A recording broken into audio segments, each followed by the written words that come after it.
Sir, Kamal sir ఇక్కడ.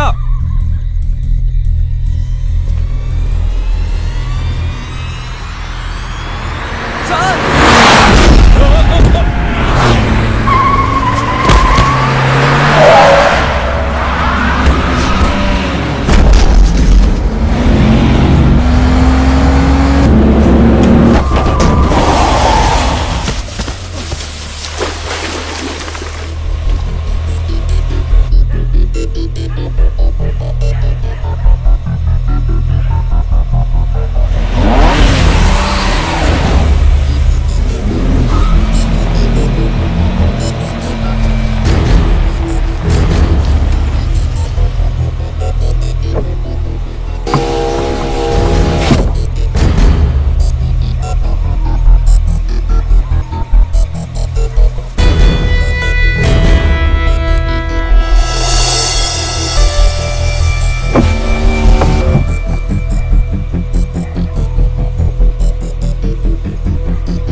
Hello Venu, ఎక్కడున్నావు?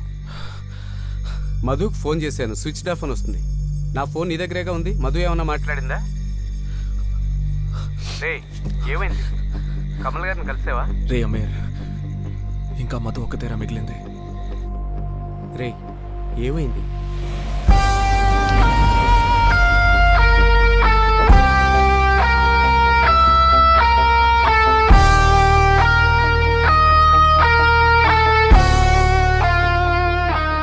రే Aamir, Madhu details అన్ని వెంటనే నా ల్యాప్టాప్ నుంచి డిలీట్ చేసే. నువ్వు అక్కడ ఉంటావు సేఫ్ కాదు. వెంటనే థింగ్స్ అన్ని ప్యాక్ చేసుకుని జూబ్లీ హిల్స్ ఇంటికి వెళ్ళిపో. నేను మధుని చూడడానికి వెళ్తున్నాను.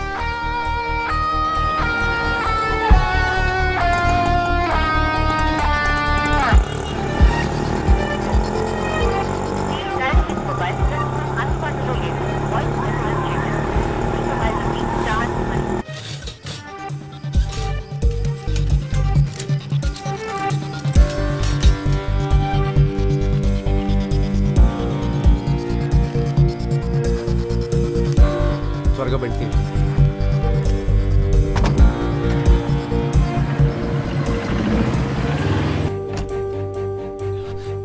మధు నాకేం తెలుసు?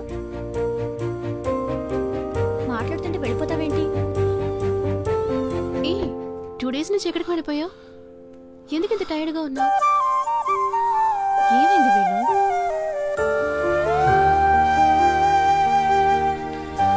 వేణు, ఏమైంది? ఎవరమ్మా? వేణు వచ్చాడు. సరే, వాళ్ళకి కాఫీ పెడదాం పదా. చెప్పు వేణు, ఏమైంది?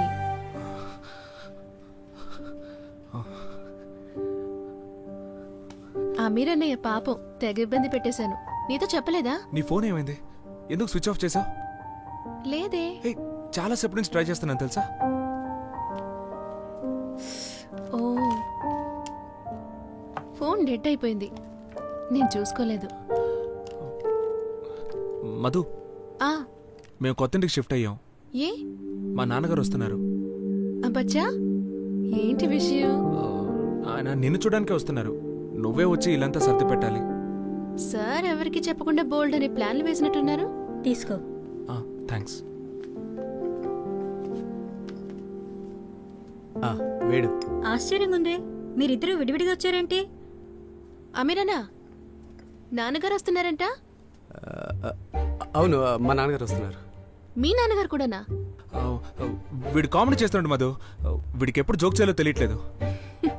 ఎందుకురా కన్ఫ్యూజ్ చేస్తావు? రేయ్, నాకేం తెలుసురా. ఆమీర్కి ఎప్పట్లాగే ఎక్స్ట్రా షుగర్. థ్యాంక్స్. ఆంటీ, కొంచెం థింగ్స్ అన్ని అరేంజ్ చేయాలి. నేను ఉదయాన్నే వచ్చి మధుని తీసుకెళ్ళొచ్చా? తను దివ్య ఇంటికి వెళ్తానంటోంది. పాసిబిలిటీ ఉంటే నువ్వే తన్ని డ్రాప్ చేయి. 2 రోజుల నుంచి నేను చాలా మిస్ అయింది. నువ్వు ఒక ఫోన్ చేసుండొచ్చు కదా. ఏం జనరేషన్ ఏంటో. ప్రాబ్లమ్స్ ఎప్పుడూ ఉంటాయి, కానీ ఇవన్నీ చూస్తుంటే వెరీ లక్కీ ఫీల్ అవరా. మధు, నువ్వు పని పూర్తి చేశాక తను వచ్చి పికప్ చేసుకుంటుంది. ఓకే వస్తామండి. ఆంటీ, నేను ఇక్కడికి వెళ్ళగానే ఫోన్ చేస్తాను. సరేరా, బాయ్. రేపు ఫంక్షన్కి వచ్చేస్తామని దివ్యతో చెప్పు. ఓకే ఆంటీ, ఓకే, నేను చెప్తాను. వీలైతే రేపు ఎర్లీగా వచ్చేస్తాం. మన కార్ ఏమైంది? అమీర్ అరేంజ్మెంట్స్. ఓ Aparna, bye. Okay Madhu. Bye Aparna. Bye. Bye. Bye Aamir. Bye aunty. Bye.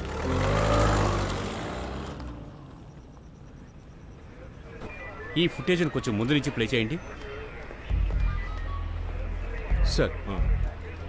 చనిపోయిన వ్యక్తి పేరు కమల్ సార్. ఇది గండిపేట చెరువు సిగ్నల్ సార్. బండి యాక్సిడెంట్ అయిన చోటు నుంచే పాస్ అయింది. నైట్ హార్ష్గానే డ్రైవ్ చేస్తున్నారు సార్. హిట్ ఆన్ రన్ కేసులో ఉంది. బండి నంబర్ను బట్టి ఎంక్వైరీ చేయండి. అలాగే సార్. కారులో ఉన్న అతని ఫేస్ ట్రేస్ అవుట్ చేయండి. అలాగే చనిపోయిన వ్యక్తి మొబైల్ ట్రాక్ చేసి డీటెయిల్స్ గ్యాదర్ చేయండి. ఎవిడెన్స్ దొరికితే చక్రవర్తితో చెప్పి నాకు వెంటనే ఫోన్ చేయమని చెప్పండి. Okay sir. Right. Vehicle number చూసి వేరే సిగ్నల్లో ట్రేస్ చేయండి.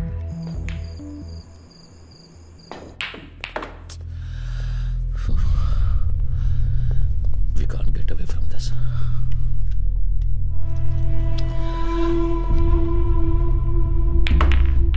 ఎంత పని చేసావో తెలుసా నీకు?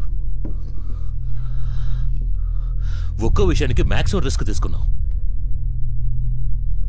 ఇప్పుడు పోలీస్ ఇన్వెస్టిగేషన్ అన్ని అప్స్వింగ్ లో ఉన్నాయి. నువ్వు కమల్ విషయంలో తొందరపడకూడదు. కామ్గా డీల్ చేసి ఉండాలి. ఎంతవరకు? వేణుకి విషయం అంతా తెలిసేంతవరకా? వాడు విషయాలన్నీ బయటకు చెప్పక్కర్లేదు. ఊరికే తుమ్మినా ప్రాబ్లమే. అది నాకు తెలీదా? దేనైనా 1000 సార్లు ఆలోచించేస్తాను. అన్నిసార్లు ఆలోచించటం కాదు, ఒక్కసారి చేసి చూడు. లిజన్, ధైర్యంగా మనం చేసే పనులన్నీ కరెక్ట్ అని అనుకోకూడదు. నువ్వు కొంచెం దూకుడు తగ్గించుకోవాలి శైలేష్. మళ్ళీ పొరపాటు జరిగితే వల్లబాకి మనం జవాబు చెప్పలేం.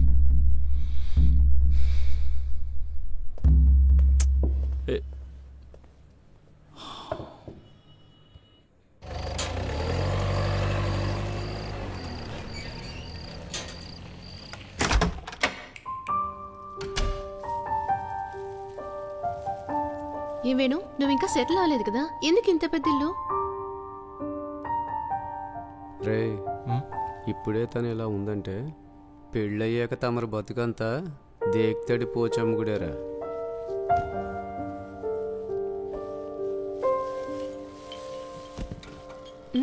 కిచెన్ కూడా చాలా స్పేషియస్గా ఉంది. బ్యాచులర్స్కి ఇల్లు కొంచెం పెద్దదే.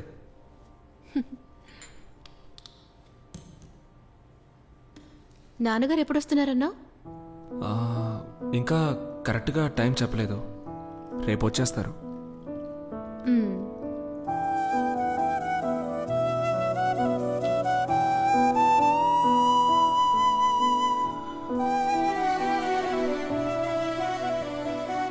మధు,